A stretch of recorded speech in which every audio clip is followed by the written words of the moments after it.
harga sahamnya sendiri dan juga harga atau data historis dari volume perdagangannya saham itu sendiri. Jadi ada dua harga dan juga volume perdagangan. Maka dari itu volume perdagangan itu adalah satu hal yang wajib yang dipakai meskipun berbagai metode. Ya, itu juga tercantum mungkin kalau teman-teman ada belajar yang namanya Dow Theory. Ya, Dow Theory salah satu poinnya ialah volume must confirm the trend.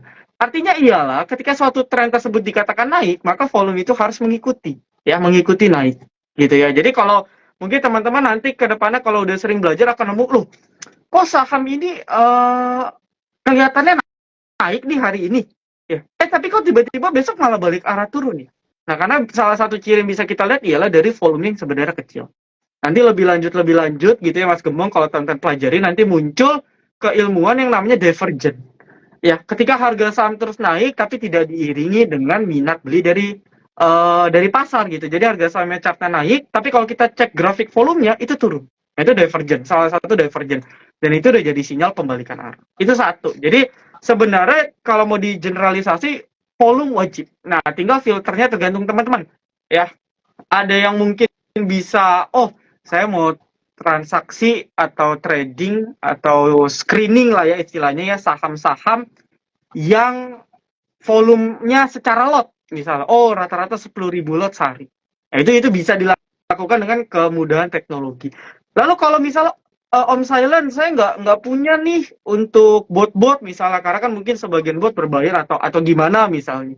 Ada cara manualnya gitu ya, dan saya rasa hampir semua sekuritas ya, gitu ya. Ya mungkin salah satunya MNC Sekuritas juga, itu pasti ada yang namanya top gainer and top loser. Ya, di mana top gainer itu kebagi tuh. Ada yang based on percentage, ya, kenaikan percentage, ada juga top gainer berdasarkan volume, gitu ya. Jadi sebenarnya kita bisa filter tuh. Nah, cari aja yang volumenya rame dulu. Ya, itu biasa kalau saya ya, Mas Gembong ya. Kenapa? Karena percuma kita bisa beli saham, ya, tapi kalau nggak ada yang mau beli, volumenya kecil, kita bisa beli nggak bisa keluar, gitu ya. Karena suka nggak suka di bursa kita masih banyak saham-saham yang dalam tanda kutip non liquid, gitu ya, atau likuiditasnya tuh kecil. Nah, apalagi buat teman-teman yang sultan-sultan nih, yang RD-nya jumbo-jumbo, itu lebih harus selektif lagi untuk belinya. Kecuali mungkin teman-teman yang masih baru belajar, ya, mau belajar latihan satu lot, itu menurut saya nggak ada masalah. Tapi kalau yang udah serius, yang udah masukin modal yang nggak sedikit, ya filtering terhadap likuiditas perusahaan itu penting. Itu dulu, gitu ya. Jadi kadang mungkin teman-teman akan nemu banyak, oh, saham ini arak kok, Om Silent nggak kasih rekomendasi misalnya. Ketika saya cek loh, ya dia auto reject atas tapi naiknya cuma 500 lot gitu ya. Jadi kalau mungkin teman-teman belajar bid over itu gap semua dan itu udah nggak masuk akal untuk kita beli. Itu mungkin dari sisi trader dulu ya secara general. Nah, kalau invest sama gitu ya, banyak filter-filter atau bahkan banyak sekuritas pribadi yang udah ada filteringnya. Ya, filtering misalnya kalau kita belajar fundamental nih, mungkin Mas Gembong lebih pakar ya. Koreksi ya Mas Gembong ya. Misalnya kalau fundamental mungkin paling common kita lihat pertumbuhan EPS dulu. Ya, itu kan mungkin secara basic kita pertumbuhan EPS. Nah, itu sebenarnya bisa difilter tuh. Kita cari dalam let's say 3 sampai 5 tahun perusahaan yang terus bertumbuh EPS-nya. Baik itu 1 digit atau double digit. Ya, itu bisa di screening. Atau ya ada lagi yang mana selain EPS kita bisa cek dari relative valuation. Yang paling gampang mungkin PBV sama PER gitu ya, price earning ya, Mas Gembong ya. Jadi kita cek nih ya, PBV mana yang di bawah 1 gitu ya. Atau misalnya kita tahu industri ini rata-rata PER-nya 10. Nah, saham apa di industri ini yang PER-nya di bawah 10. Nah, itu dengan kemajuan teknologi yang mana biasanya di beberapa sekuritas atau platform-platform supporting saham itu udah ada, kita tinggal baca aja. Cuman tetap kita harus tahu keilmuannya. Karena percuma kita dapat senjata bagus, aplikasi bagus atau anything yang bagus, tapi kita nggak ngerti nih cara bacanya. Loh, PBV 0,5 artinya apa ya? Oh, cash flow operasionalnya positif nih. Ini perusahaan artinya bagus atau enggak ya? Percuma, teman-teman. Jadi tetap kita harus isi dulu otak kita dengan keilmuan.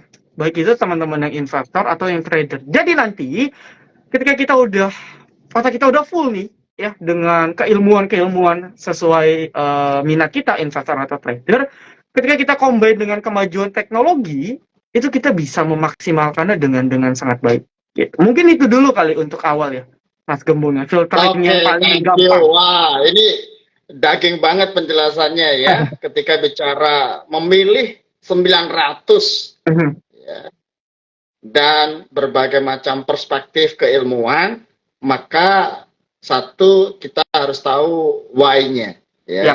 Kenapa sih kita beli perusahaan tersebut, baik secara analisis fundamental, story fundamentalnya, IPS-nya ataupun dari sisi teknikalnya. Ya, karena dari sisi price action itu sudah menggambarkan behavior dari supply and demand-nya terkait dengan bagaimana marketnya, bid overnya dan lainnya. Itu sisi menariknya ya. Yap. Nah, tapi kan bicara itu sesuatu yang umum, common sense gitu. Biasanya kita para netizen itu Mas langsung DM saham apa yang bagus. Versi bagus itu adalah versi yang menurut mereka kenaikannya cepat ya, kalau bisa beli hari ini, arah hari ini gitu ya. Nah, itu kira-kira yang terjadi. Kemampuan untuk belajar, konsisten belajar itu memang suatu challenge ya. Tetapi kalau betul. tidak seperti itu teman-teman, ya, kita sebagai investor retail hajar market itu luar biasa. Market tidak pernah memberikan rasa kasihan, tidak. Kalau dia dari 300 ke 50 ya ya udah, itu real faktanya Yap. gitu ya. Oke. Nah, ini ada satu pertanyaan menarik, boleh ya kita combine dengan praktis ya. Oke, kalau dari sisi BBTN, bagaimana pendapat Om Silent Trader? Ya, baik dari sisi teknikal maupun sekilas teknikal deh gitu kan. Apakah dari volumenya ataupun dari divergensinya. Nah, boleh ya? Ya. Boleh. Ini karena ini spot ditanyain gitu kan. Ditanyain oleh netizen kita yang budiman. Saham apa, Mas? Sorry, Mas. Saya sambil buka handphone boleh ya? BBTN. Ya, boleh. Ya, BTN. Karena kalau saya BTN jawab secara fundamental tentunya itu ya cukup menarik ya kalau pendekatan PBV atau PER, tapi secara teknikal ini kok nggak ada transaksi yang cukup signifikan, volumenya nggak signifikan gitu kan. Nah, Oke, saya izin jawab ya. yes. Gitu, karena kalau saya jawab nggak pakai chart nanti ketahuan ngibul nih. Saya harus tetap ngelihat chart. Oke, jadi mungkin saya mau jelasin dulu ya. Ini mungkin masih banyak yang saya juga masih belajar lah. Saya nggak bilang saya expert, tapi masih banyak mungkin salah pemahaman nih, Mas Gemong. Kalau dalam mungkin analisis teknikal gitu, karena pendekatannya banyak banget. Nah, biasanya kalau ditanya analisa saham itu sebenarnya masih gamblang, masih terlalu luas cakupannya. Ya, contoh ini analisa saham satu untuk jangka pendek, untuk jangka menengah, atau untuk jangka panjang. Karena kalau kita belajar siklus market, itu ada 3 cycle tuh ya. Ada minor trend, ada secondary, ada primary. Gitu ya. Jadi sebenarnya kalau teman-teman tanya, "Om, saham ini gimana?" Maka sebenarnya saya harus jawab tiga-tiganya nih. Majornya gimana, secondary-nya gimana ya, midterm-nya sama minor trend-nya. Nah, kalau bicara BBTN, ini tadi sebenarnya udah disinggung sama Mas Gembong. Pertama kita cek dulu dari volumenya ya atau frekuensinya. Dimana kalau diperhatikan sejak berapa bulan terakhir, even mungkin dari bulan Juli ya, itu rata-rata volume perdagangannya selalu di bawah rata-rata harian. Ya mungkin teman-teman bisa sambil cross check. Itu menunjukkan bahwa lagi nggak ada supply demand-nya lagi nggak di sana, gitu ya. Atau kalau mungkin kita belajar flow gitu ya, inflow outflow-nya juga lagi nggak ada di sana. Dan seperti tadi yang saya sampaikan juga, kalau saham nggak ada flow, itu tercermin pasti di dalam volume, ya hasilnya sahamnya seperti ini. Ya, nggak naik, nggak turun, malah kalau lagi kena katalis market, ya ujung-ujungnya malah melanjutkan tren sebelumnya. Dimana ketika saya cek, tren sebelumnya memang dalam kondisi masih downtrend. Ya, baik itu dalam major trend, ya ini bisa dicatat teman-teman ya, dalam major trend ini masih tergolong downtrend teman-teman.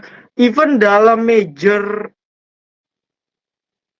midtermnya ya, jangka menengah dan jangka pendek ini masih downtrend. Ini downtrend semua nih, Mas Gembong ya. Salah satu ciri yang paling gampang gitu ya, mungkin saya sekalian kasih tips buat teman-teman masih baru belajar, kita bisa menggunakan beberapa indikator. Memang indikator bukan satu hal mutlak ya. Jadi kalau indikator ini bilang A, oh pasti A, enggak. Tapi dengan indikator ya setidaknya bisa membantu lah untuk kita belajar. Gitu ya, nanti next harus di-combine. Nah, salah satu indikator yang bisa teman-teman cek ialah moving average ya. Kalau kita bicara mungkin combine untuk trading jangka panjang nih, gitu ya, atau semi-semi invest ya. Kadang kan ada orang nyebutnya semi-semi invest ya Mas Gembong ya. Teman-teman bisa gunain moving average 200. Itu mempresentasikan pergerakan harga saham rata-rata selama setahun. Sebenarnya sih yang tepat 240-an. Karena kan kalau dihitung hari kerja bursa itu kan sebenarnya 240 sekian hari ya, dipotong-potong hari libur. Tapi EMA 200 secara teknikal di seluruh dunia itu masih kepakai. Nah, cek aja kalau dia masih angka moving average 200 masih di bawah, masih di atas harga saham. Ini saya kasih contoh ya. Kelihatan nggak ya Mas Gembong ya kalau ditunjukin ya? Coba bentar ya. Apakah kelihatan? Saya tunjukin dulu. Ini salah satu contoh aja ya. Contoh yang bisa kita pakai.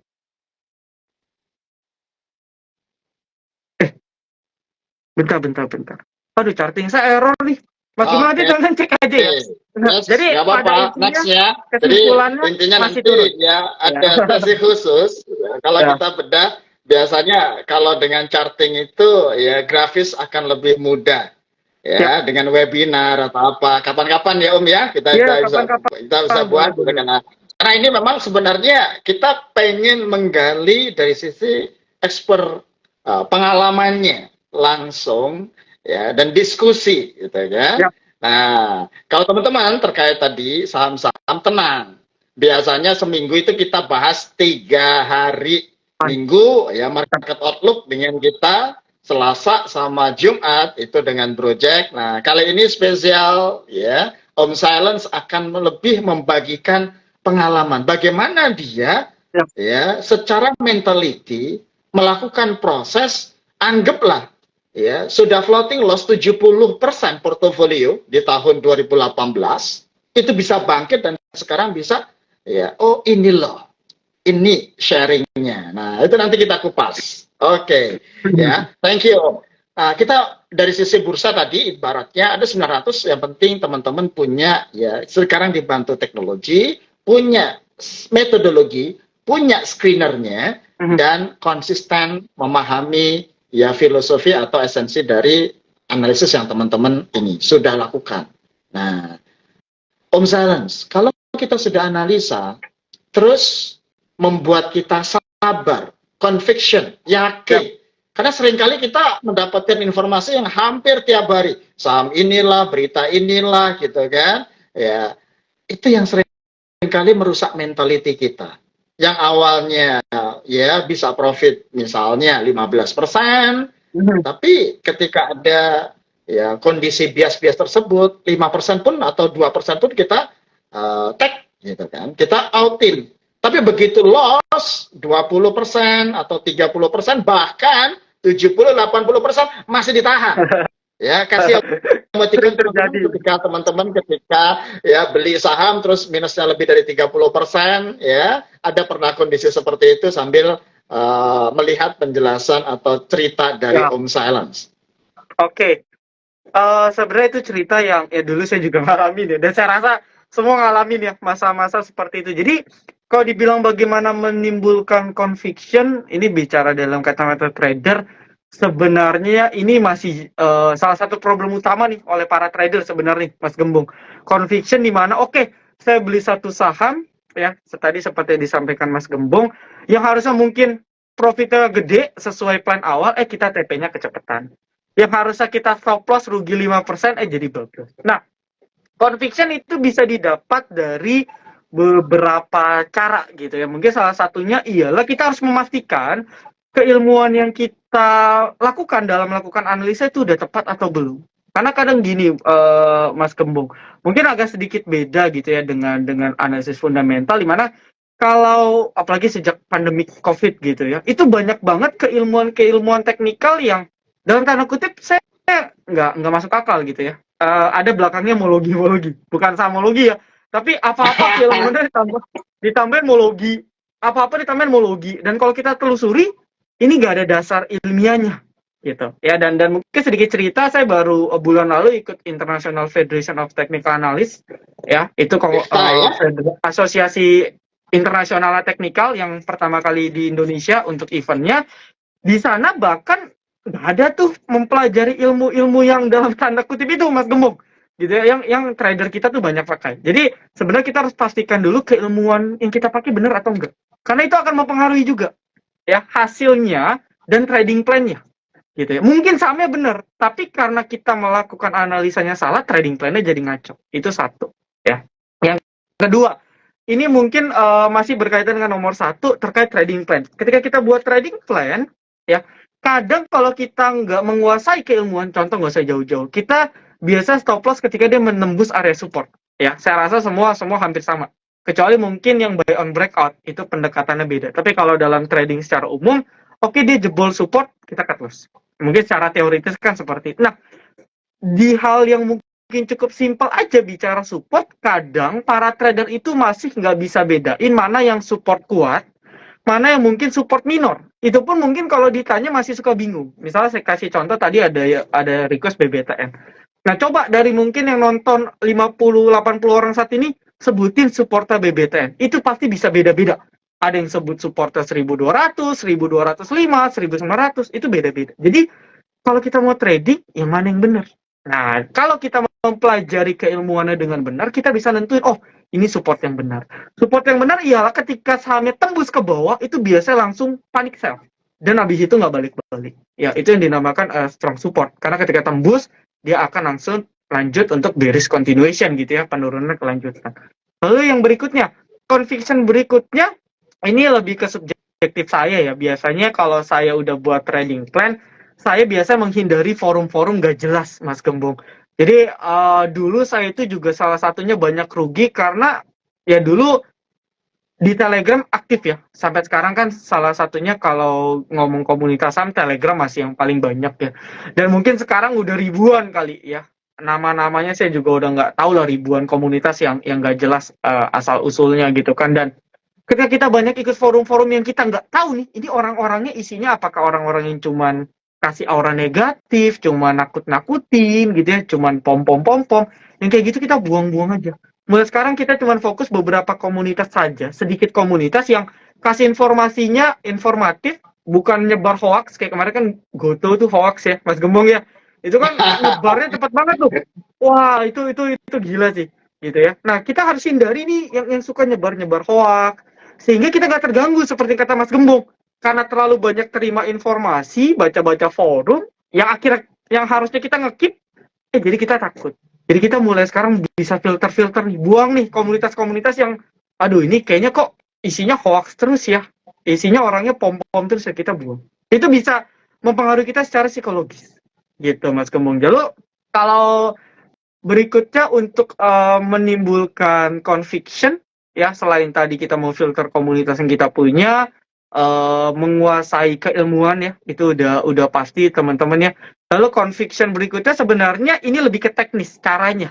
Caranya menurut saya kita benar-benar harus mempercayakan dari sekarang, membiasakan memasang automatic order, baik itu stop loss apalagi ya, wajib ataupun taking profit. Jadi tadi seperti yang Mas Gembong bilang, aduh, yang harusnya kita udah setting TP 15%, kita kecepatan TP. Ya, kenapa? Karena kan kita nggak setting otomatis tuh. Jadi kita bisa sesuka hati, gitu ya. Tapi kalau kita udah setting otomatis, let's say kita udah antri 15%, ketika kita mau eksekusi kan kita harus amend dulu. Itu kan akan membuat, oh iya ya, tadi gue udah ngantri nih. Ya udah deh, nggak jadi deh. Gitu. Itu secara nggak langsung bisa ngubah kita punya mindset, sama seperti stop loss. Kalau kita membiasakan nggak pakai stop loss, ketika sahamnya turun, pasti kita ngarep, oh paling 5 menit lagi balik. Nah, akhirnya turun, besoknya turun. Jadi saya rasa membiasakan diri dengan apalagi kondisi sekarang yang udah auto rejection-nya udah simetris sesuai fraksi, saya rasa wajib dilakukan kalau mau bertahan. Ingat ya, pasar modalnya untuk jangka panjang. Jadi bukan cuma sebulan 2 bulan, tapi bagaimana kita bisa bertahan jangka panjang. Nah, itu teman-teman dari sekarang membiasakan dulu. Jadi kalau udah pasang otomatis, ya, itu udah. Wah, ini daging banget ini ya, Om Silence. Terus ada yang request, Om, ini boleh dong direkam gitu kan. kita izin Om Salens ya, habis ini kita Monggo. coba nanti rekam, upload, supaya teman-teman yang nanti ya ketinggalan ataupun pengen lakukan refresh, ya itu bisa bisa bisa mengikuti di media-media sosial kita ya. Oke, thank you. Nah, Om Salens tadi mengatakan COVID ya, angkatan COVID, corona ya, angkatan COVID. Nah, itu memang secara faktual datanya ya, ini luar biasa. Sebelum COVID itu investor saham hanya atau SIB ya, kita lihat dari sisi SIB-nya itu 3,8 juta 2019. Begitu COVID 2020 boom ya 8 juta. Sekarang sudah 11,3 juta